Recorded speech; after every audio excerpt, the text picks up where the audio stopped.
igahuza miryango ivuga irondere kuri metero 19 25 31 na 41 ku mirongo ya FM mu karere k'ibiyaga binini no kuri internet kuri bbcgahuza.com.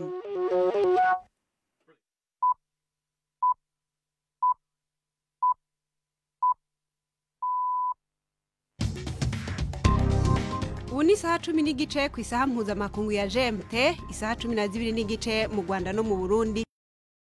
Laurentine Kwizera.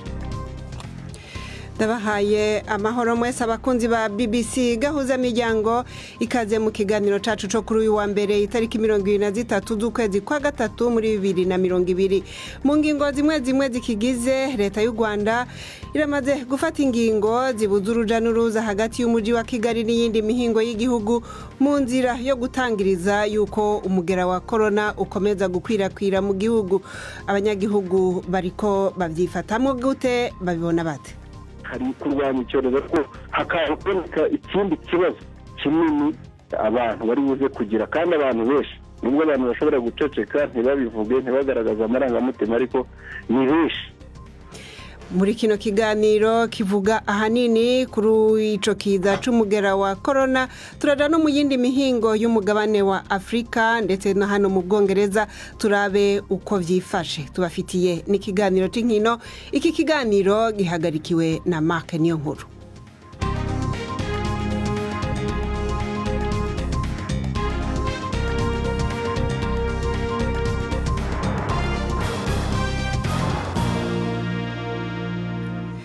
Idonido rero ni mukanya mubanze mutega amatwi amakuru yo hirya no hino ku isi avugwa hano kuri BBC, mushikirizwa na Jacques Niyitegeka.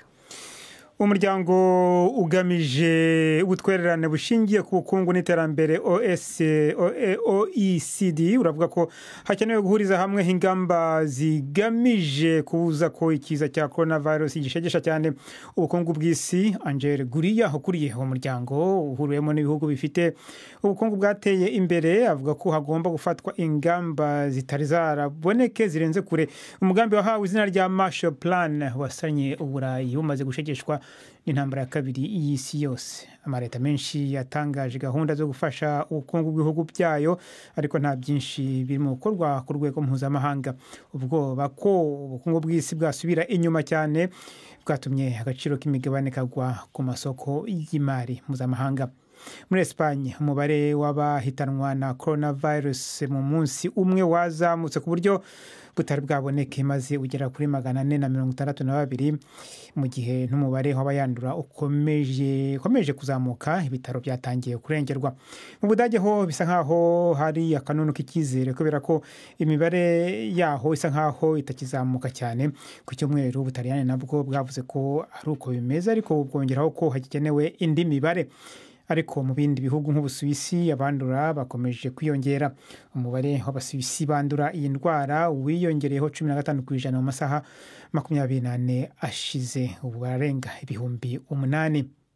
Amategeko y'akato Ubutaliyani burimo yakajijwe, leta ikaba yashyizeho amabwiriza akumira cyane ingendo n'ibikorwa by'ibigo by'ubucuruzi muri gahunda yo gukumira ikiza cya coronavirus. Abantu babujijwe kuva mu turere barimo ubungubu ndetse no gusubira aho basanzwe batuye, usibye kubera akazi kihutirwa cyangwa se impamvu z'uburwayi. Abapolisi bo kureba niba amategeko akurikizwa bongerewe. Ni inkuru ya Mark Lowen mugezwaho na Odase Makado.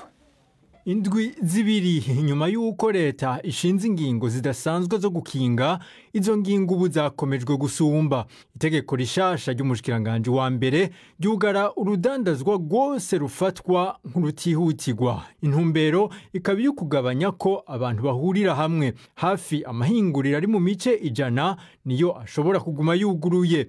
Ayo na yari mu by'imfungurwa canke mu by'imiti n'ibindi bijana. Amahinguriro y'impapuro, ayahingura ivyuma vy'imodoka canke inganda zikora amasandugu yo gufubamwo abapfuye. Abataliyano kandi babuzwa gufata ingendo bava mu ntara zabo bagana mu zindi mu gihugu hagati. Mu karere ka Lombardi kari mu buraruko bw'Ubutaliyano, intara yashegeshwe cyane n'iki kiza coronavirus, ingingo yafashwe iranaziririza n'abagira imyimenyerezo yo kunonora imitsi hanze. Minisitiri w'ubuzima wa Afurika y'Epfo aravuga ko umubare w'abantu bamaze kwandura indwara ya coronavirus mu gihugu cye wavuye ku 128 maze ugera kuri 402 guhereje ku cyumweru. Muri Afurika niwo bwa mbere haboneka abantu benshi banduye ku rugero mu munsi umwe. Biravuga ko igisirikare gishobora gukoreshwa mu gukumira iyi ndwara muri Afurika y'Epfo. Perezida Cyril Ramaphosa yise ikiza kibangamiye igihugu. Nigeria yo yatangaje umuntu wayo wa mbere wahitanywe n'indwara ya COVID-19, akaba hari umugabo w'imyaka 67 uherutse kuva mu Bwongereza. Abandura indwara bakomeje kwiyongera muri Afurika, mu gihe Botswana na Mozambique ari byo bihugu bishya bimaze gutangaza abantu ba mbere banduye iyi ndwara. Mukomeje kumva BBC gahuza miryango. Urukiko rwo mu Buholandi rwasubitse kugeza mu kwezi kwa gatandatu urubanza rw'abagabo 4 baburanishwa badahari bashinjwa guhanura indege MH17 kompanyi y'indege ya Malaysia Airlines yahanuwe n'igisasu cya misile hejuru y'uburasirazuba bwa Ukraine muri 2014, maze abantu 298 bose bari bayirimo barapfa. Uru rubanza rwasubitswe ahanini kubera ikibazo cy'indwara ya coronavirus, nanone kandi kugira ngo ubushinjacyaha n'abunganira babashe guhabwa igihe kingana cyo kwitegura. Intagondwa zigendera ku matwarakazi y'idini ya Isilamu zigaruriye umujyi uri mu majyaruguru ya Mozambique, uri hafi y'ahantu ibigo by'ubucuruzi mpuzamahanga bifite umushinga wo gucukura gaze ufite agaciro ka miliyari 60 z'amadolari. Igipolisi kivuga ko izo ntagondwa zagabye igitero mu ijoro ryakeye ahitwa Mochimbowa de Praia, maze zifata ikigo cya gisirikare zinahashinga ibendera ryazo. Ingabo za leta ubu zatangaje ko atangiye igikorwa cyo kuzihavana. Abantu ntibashobora guhunga ngo bave muri uwo mujyi kubera ko intagondwa zafunze amayira yose bashobora kunyuramo basohoka. Bubaye bwa mbere intagondwa zigendera ku matwara akazi y'idini ya Isilamu muri Mozambique zigaba igitero ahantu hakomeye, ubundi zari zisanzwe zibasira imirenge n'imirimo. Urakoze Jacques Niyitegeka kuri ayo makuru ya BBC.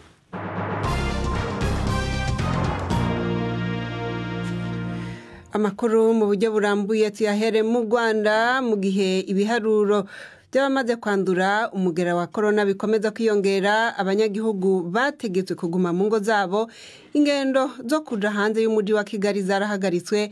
Abakora imirimo ifatwa nk'ihambaye cyane nk'abaganga n'abashinzwe umutekano nibo bonyine bemerewe kuja ku kazi, mu gihe abandi bakozi bategetswe kuguma mu ngo zabo. Amaduka nayo nyene yategetswe gupfungwa uretse ayacuruza ibifungurwa gusa. Turi kumwe ku murongo wa telefone na mugenzi wacu Jean Claude Mwambutsa ari Kigali. Jean Claude, wotubwira uko hameze muri kino gihe? Florentine, muri iki gitondo cyo kuri uyu wa mbere ubwo n'imirimo yagombaga gutangira, abapolisi bari benshi cyane mu muhanda batangira buri modoka igerageza gutambuka, ndetse n'abantu bagendaga n'amaguru. Uwashoboraga gutambuka n'uwashobora kubabonera impamvu yumvikana ihagije, kandi izo mpamvu ubanza atari nyinshi, kuko kugira ngo wemererwe gutambuka nuko wagombaga kuba byibuze ugiye gushaka icyo kurya, cyangwa se ukaba ugiye kuri banki, cyangwa se ari umuntu ugiye kwivuza. Ko mbona mu minsi y'impera z'indwi ariho abantu bakora imanza canke baja mu misa, iki cemezo kikaba cafashwe imbere ya weekend. Abantu bavyifashemo gute uravye uko bari basanzwe bamara imanza canke baja muri iyo misa? Buri wese arabyibuka ko umuntu wa mbere wanduye yabonetse ku wa gatandatu w'icyumweru gishize. Ku cyumweru leta itegeka ko nta masengero, nta bantu basubira gusenga, abantu batongera kwikusanya ahantu hamwe ari benshi, ku buryo kwizimera z'icyumweru za kabiri basaga n'abamaze kumenyera ko nta masengesho ari bube. Ahubwo igisa n'icyabaye cyanatangaje abantu nuko abayobozi b'amadini amwe batangiye kohereza ubutumwa, abandi bandika inyandiko babwira abakristu uko bagomba kwitwara ngo batange amaturo. Ikintu cyanenzwe cyane n'abantu bakoresha imbuga nkoranyambaga ndetse barimo n'abanyapolitike, bavuga ko ibi ari uburyo bw'abayobozi b'amadini bwo gukirira mu kaga k'abaturage, badahubwo amadini niyo yarakwiye gushaka uko afasha ahereye mu kigega cyayo, kuko abakristo bo batangiye kera batura. none ko bavuga yuko abantu bose bategetswe kuguma mu ngo nk'abarondera imibereho yabo ku munsi abatunzwe n'ubuzi buto buto badashobora kuronka icyo bafungura batavuye muhira bobo babyifashemo gute? Florentine nakubwira ko iki cyiciro cy'abantu ari abo bagiye kugira ikibazo gikomeye kuko nk'uko wari ubivuze harimo abantu babona icyo gufungura ari uko byanze bikunze bavuye mu rugo kandi nabo ubu ngubu bakaba babujijwe kuhava. Kuri aba ngaba leta ivuga ko abaturage bagomba gushaka uko bisungana, ufite icyo afite arushije undi akamuha, ariko uburyo budasobanuye neza minisitiri w'ubutegetsi bw'igihugu yaravuze ko leta igomba no gushaka mu kigega cyayo mu bushobozi ifite uko yafasha aba bantu badafite uko bigira, nubwo atasobanuye neza uburyo iki kizakorwamo. Hanyuma ku bo baba bafise nako ubushobozi bwo kurondera icyo bafungura hoho kiraboneka bitagoranye, abafise amafaranga barashobora kuronka icyo bagura nk'uko babyifuza? Kugeza ku munsi w'ejo ku cyumweru byarashobokaga, abantu batondaga imirongo bagiye guhaha ibyo bahaha bakabibona, ariko birashoboka ko byatangiye kuba bikeya kuko na minisiteri ishinzwe ubucuruzi yamaze gutanga amabwiriza y'uko buri muntu ugiye guhaha hari ibyo atagomba kwemererwa kurenza. nk'ubu ngubu nguhaye urugero, umuntu umwe ugiye guhaha ntabwo azemererwa gutahana ibiro birenze 5 by'umuceri, ntazemererwa gutahana ibirenze 10 by'ifu y'ubugari, cyangwa ngo abe yarenza ibiro 3 by'ibishyimbo. Bitaravye urugero rw'abatunze mu rugo canke barabaharura? Iri tangazo ntabwo ryasobanuye neza ngo rivuge niba habarwa urugo rugiye guhaha cyangwa se niba ari umuntu umwe, kuko byanashoboka ko wenda umuntu umwe yagenda agahaha yamara kubigeza mu rugo akaza gutuma undi, kuko itangazo ryo ntabwo rivuga ngo uhagarariye umuryango niwe wemererwa gufata ibi ngibi. Urakoze Jean Claude Mwambutsa. Turaguma mu Uganda twumve uko abanyagihugu bifashe rero mu gukurikiza izo ngingo zo kuguma mu ngo zabo mu ntumbero yo gukumira umugera wa corona, ndetse turabe n'ingaruka bimaze kubagira ko umve uko bamwe muri bo batubwiye. Nyine nari mfite akazi ko gusudira, ari ugukorera mu gihugu hose, ari ukuzenguruka nyine aho duhamagaye tukagera mu kazi. Ubu nari mfite akazi ahantu bita Igasogi, kubera kuri ikibazo cya transport nyine nabuze uko njyayo, nta muntu bitagizeho ingaruka, nyine harimo n'ibibazo cyane cyane bijyanye kubura amafaranga. Ikindi kibazo kinini twahuye nacyo ni icy'abantu bafite amazu bari kwishyuza abantu. Usanga nk'umuntu yacuruzaga ukwezi kwari kurangiye bari kumubwira ngo yishyure amafaranga y'ubukode, kandi iduka barifunze yacuruzaga imyenda cyangwa inkweto. Ubwo hari ikibazo nyine cy'ibiryo, ubwo ni ukurya kumwe tuba twarahashye bikeya mu rugo, ubwo biramutse bishize tuzi inyuma y'igihugu bishize tuzarya iki, nyine ni ugutegereza, ubwo natwe ntabwo tuzi ikiri inyuma yabo. Yego murakoze cyane. Ingaruka ni nyinshi. Ubundi iremera mu karere ka Gasabo nari nsanzwe ngora ibijyanye n'amakekisa y'abageni, twari dufite ibiraka bigiye bitandukanye, ariko ubu ngubu byarahagaze, amakeki barayakansorinze. Ibiciro ku isoko byikubye inshuro udashobora kubara. Ikindi ngaruka, ntiwabona uko usura abavandimwe, inshuti. Ubu ntabwo byashoboka gusohoka mu mujyi wa Kigali. So urumva nkanjye mfite umubyeyi umwe, ni njye mukuru nakabaye mureberera, ariko ubu sinabasha gutarabuka ngo ngereyo. Abo ngubu ndi Remera mu mujyi wa Kigali. Nakoraga umwuga wo gukora amatelefone nkoresheje mudasobwa. Badufungiye badutunguye ku buryo umuntu atari yiteguye nyine n'amafaranga yo kurya no kwishyura inzu. Ingaruka ya mbere byangezeho ni uburyo bwo kuba narya cyangwa gutunga umuryango nari mfite, no kuba kwishyura inzu yo kubamo nabyo ni ikibazo, ntabwo mfite amafaranga yo kwishyura. Aho gukorera naho mfite impungenge ko nibamara gufungura batubwira ati musubire mu kazi, nyirinzi ashobora guhita atangira kunyishyuza amafaranga nkayabura, wenda akaba yanamapiyave cyangwa akanyirukana. Ikindi mbona ni ko leta byibuze yagerageza ibyumweru 2 byashira, nituramuka tunahageze tubirangije ikazadufungurira bikaba uko byakabaye, kuko nta bundi buryo abantu bazabaho. Nkanjye nabagaho kubera ko najyaga mu kazi nkabona amafaranga yo kurya uwo munsi, ejo mu gitondo n'ubundi nkabyuka akaba ari kwa kundi. Urumva nyine ntabwo merewe neza kuko mfite umuryango w'abana 6. merereye hano mu karere ka Rulindo ni hafi y'akarere ka Nyarugenge. Njyewe nkora akazi ni nk'ubuyede kuko ndi umukaju, nkora akazi ka buri munsi, nkorera amafaranga, nkora ntahanyacyure. Ubu tuvugana amafaranga abo twakoreye ntabwo baduhemba, turi aho twibereye mu rugo kandi ntawemerewe gusohoka, nta kintu umuntu arya ari uko yashyuye amafaranga. Nyine urebye ubuzima buba bukomeye, burakomeye cyane, ntabwo bitworoheye. Sinzi nimba wenda leta idutekerezaho hari ikintu iri bukore, natwe turategereje.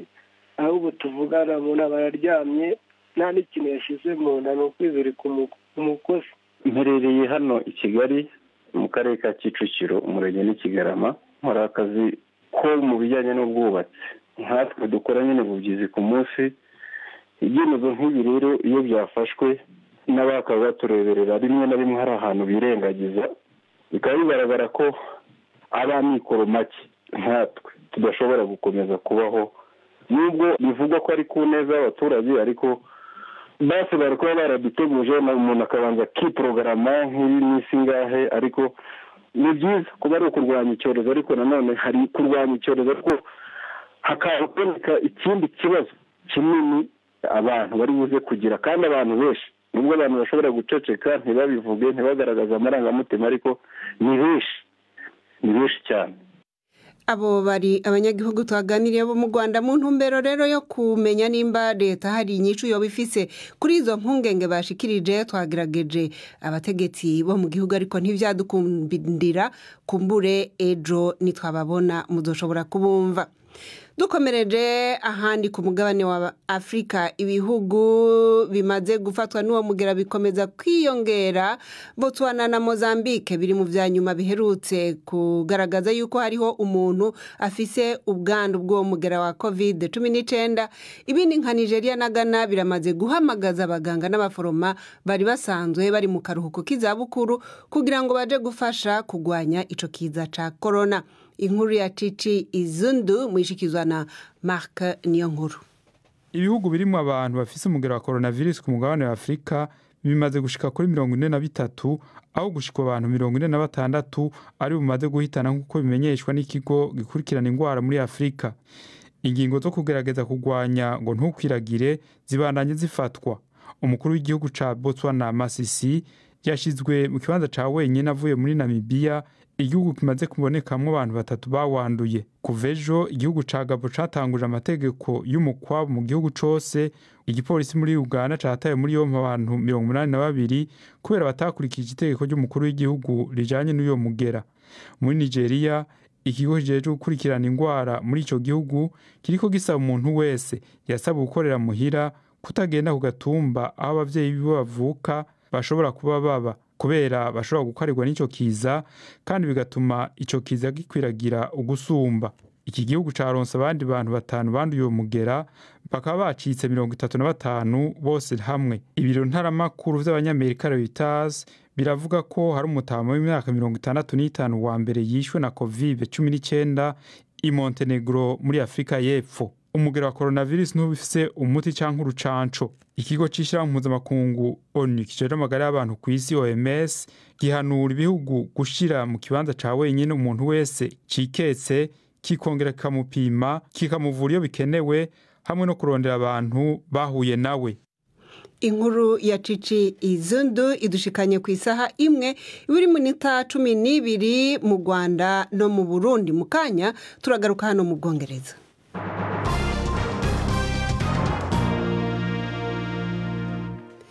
Amaze guhitanwa n'umugera wa corona hano mu Bwongereza bamaze kugera kuri ku 289, nayo abanduye ubu baharugwa mu 5,869.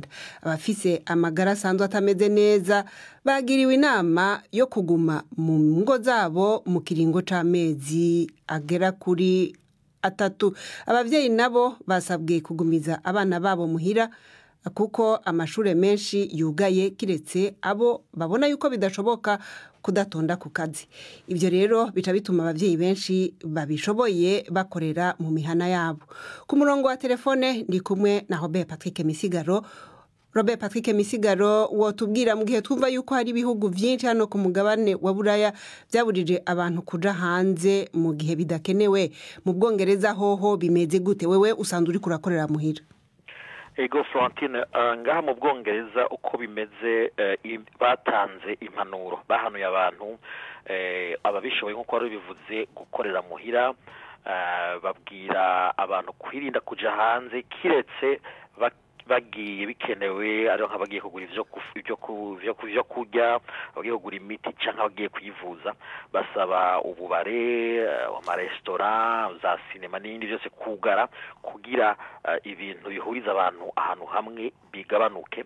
Bakanaburira abantu mu gihe bishitse bakabwirizwa gusohoka barabe ko boza baritaza, hakaba hacamo nk'imetero 2 hagati y'umuntu n'uwundi.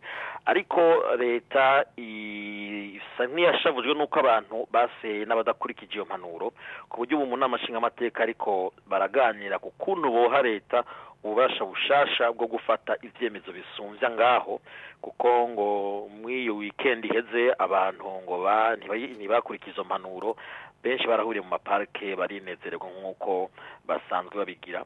Ku buryo rero mu mpera z'uno munsi no mugoroba harashobora gufatwa izindi ngingo zikomeye mu bijanye kwegerana kw'abantu.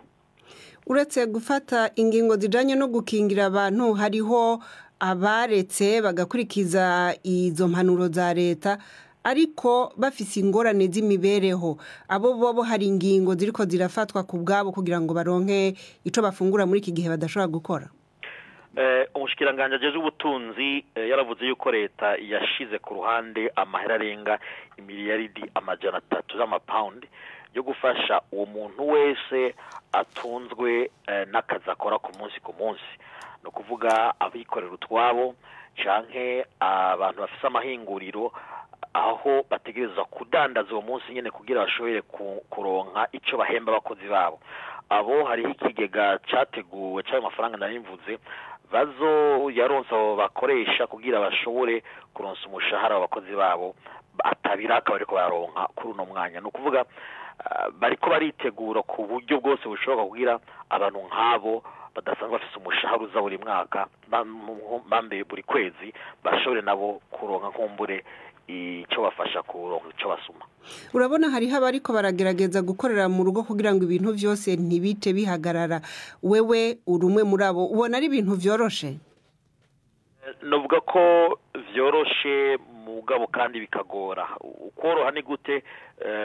Umuhora wa internet ngaho usanzwe ari mwiza, uri kurakora ubona atabudasa nk'iyo uri ku kazi, naho rimwe na rimwe iyo hagize ibikugora uri ku kazi haba hari abahinga bagufasha ubwo nyene.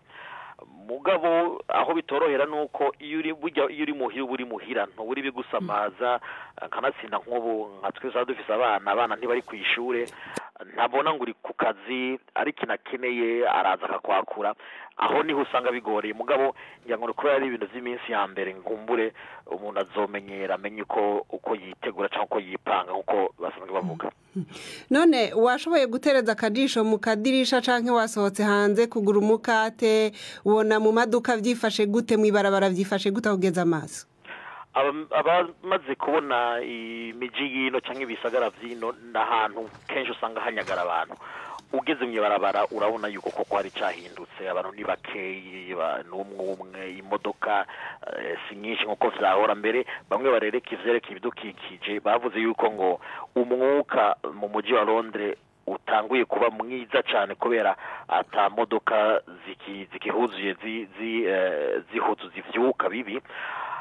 Uragenda nyene abantu muri umwe ikigoye nuko rimwe na rimwe ivyo uja gusuma utabironka, kuko harabagize ingeso yo sinokwita ko kwigungira kuko kumva bigoye, bagenda bakayora byose kugira bavyuze mu mazu yabo abandi bakabura. Mugabo nk'ivyankenegwa byinshi biraboneka biracagenda. Urakoze Robert Patrick Misigaro, mugenzi wacu ariko arakorera mu rugo muri kino gihe. Tugeze ku isaha 1:06 amuhonjo ku runana rwejo.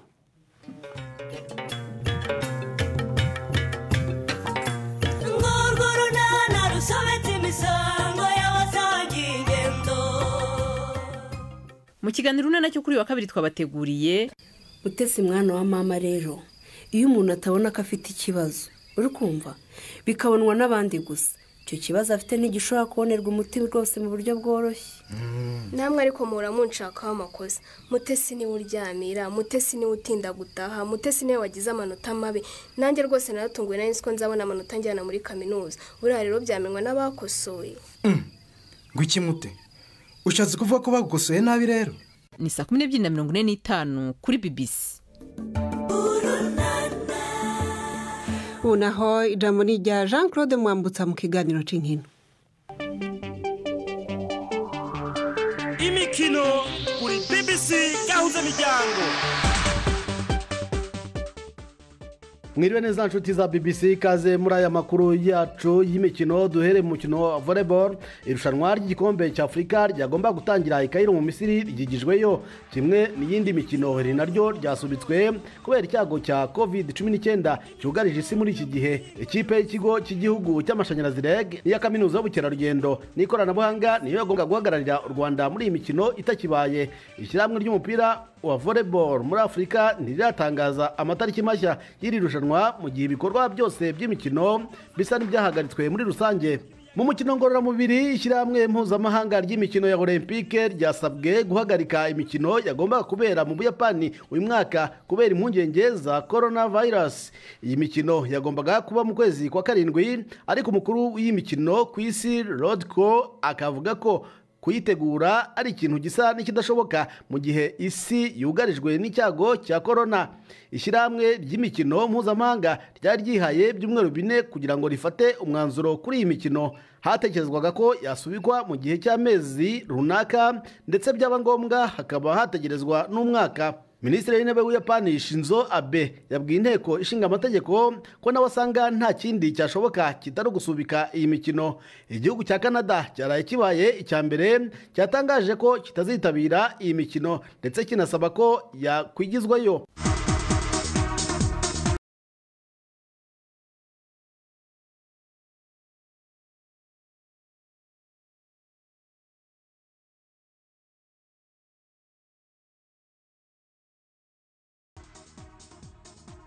Mu gihugu cya Espagne mu mupira w'amaguru ibikorwa byose birebana n'uyu mukino byahagaritswe mu gihe kitazwi mu gihe igihugu gihangana n'indwara ya COVID-19 cy'igihugu n'isi bihanganye nabyo muri rusange. Ishyirahamwe ry'uyu mukino ryatangaje ko ibirebana n'uyu mukino harimo na shampiyona ikunzwe cyane ya La Liga bihagarikwa kubera ko igihugu kiri mu bihe by'akaga. Imikino ya La Liga yari isanzwe yarasubitswe ariko ikaba yagombaga kongera gusubukurwa mu ntangiriro z'ukwezi kwa 4. Kuri ubu shampiyona ntishobora kongera gutangira mu gihe guverinoma ya Espagne itaratangaza ko nta mpungenge zikiriho z'uko abitabira imikino n'abakinnyi ubwabo bakwandura corona. Kuri iki cyumweru leta ya Espagne yatangaje ko ifite umugambi wo kongera gutangaza ibihe bidasanzwe kugeza nibura ku itariki 11 z'ukwezi gutaha. Kuri wa mbere Espagne yabaruraga abantu basaga 33,000 bamaze kwandura, naho abamaze guhitanwa n'indwara bakaba basaga 2,000 mu gihugu cyose. Mu Bwongereza naho batangaje ko imikino ya shampiyona izongera gusubukurwa mu mpera z'ukwezi kwa 4 ariko nabwo habanje gusuzumwa uko ibintu bizaba bihagaze. Gusa hari abasanga n'iki gihe kitazashoboka. Ryan Giggs na Gary Neville bakiniye Manchester United bavuga ko nta kigaragaza ko iyi mikino yakongera gusubukurwa vuba. Arakoze Jean Claude Mwambutsa. Tubabwire yuko mu Rwanda leta yamaze gufata icemezo cyo kubuza uruja n'uruza hagati y'umujyi wa Kigali n'indi mihingo y'igihugu mu ntumbero yo gutangiriza yuko umugera wa corona ukomeza gukwirakwira mu gihugu. Ingingo nka bene izo zikaba zimaze kugira ingaruka cyane ku banyagihugu bafise imibereho yo ku munsi bavuga yuko bafise impungenge z'ukuntu bazoheza bagashobora kwibeshaho. Mwumvise kandi yuko hano mu Bwongereza ingingo nka bene izo zafashwe aho bamwe bakorera mu ngo zabo. Leta ikaba yanahanuye abasaza n'abandi bantu bafise amagara make kuguma mu ngo zabo mu kiringo c'indwi 12. Kino kiganiro cari gihagarikiwe na Mark Niyonkuru, mwijwi mwari ko mwumva Florentine Kwizera. Turabashimiye mwese abahisemwo BBC gahuza miryango. Ayandi makuru ni ku rubuga rwacu rwa internet. Mwakoze kudukurikira.